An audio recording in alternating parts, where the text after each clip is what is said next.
difficult people.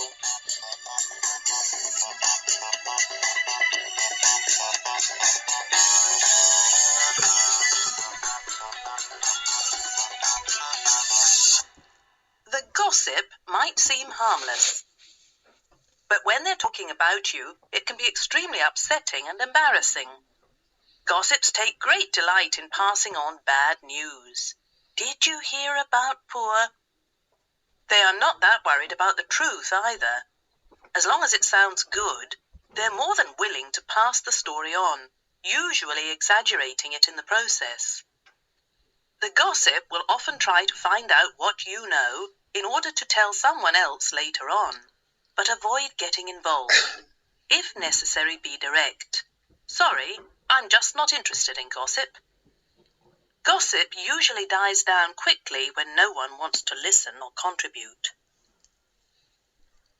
The steamroller can be very hostile and aggressive and will walk all over you without a second thought.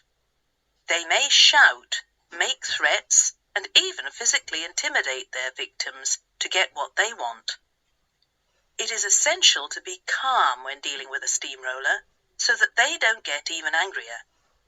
Don't shout back or appear scared or nervous, as this is what they want, for you to be afraid of them. Let the steamroller see that you take them seriously, even admit they may have a point, but be assertive and firmly state your case. Sometimes you have to stand up for yourself and not back down. The know-it-all, well, thinks they know it all. They can have valuable opinions to offer, but the problem is they can't stand being wrong.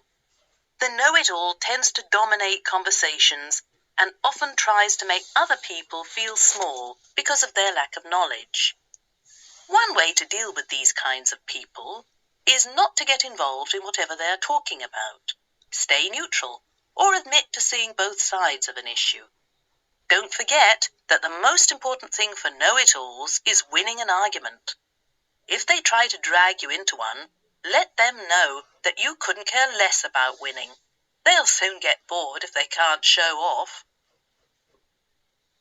The whinger complains about absolutely everything. It doesn't matter how trivial or bizarre the complaint.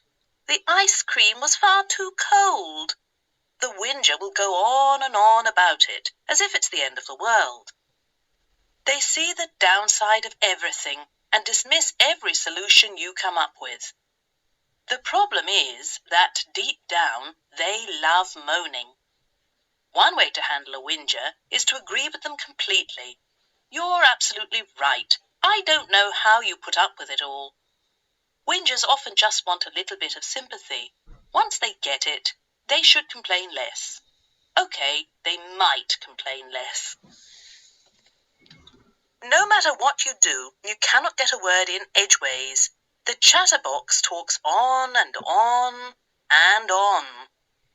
These people are sociable and often have big hearts, but they don't listen to what you have to say, and as a result, it's impossible to get anything done around them. Try taking control by interrupting them firmly and saying something like, "Wait a minute, let me ask you a question about that." You can also try listening to these people for a while. After all, they may just be lonely, and then say with a smile, "Okay, well, nice talking to you, but I really have to get back to this now," and hope they get the message. When a drama queen stubs a toe, it's a life-threatening injury. But when they find a plaster, it's as if they've won an Oscar. They exaggerate everything that happens to them and share it with the world through tears of pain and joy. The thing to do is react as little as possible.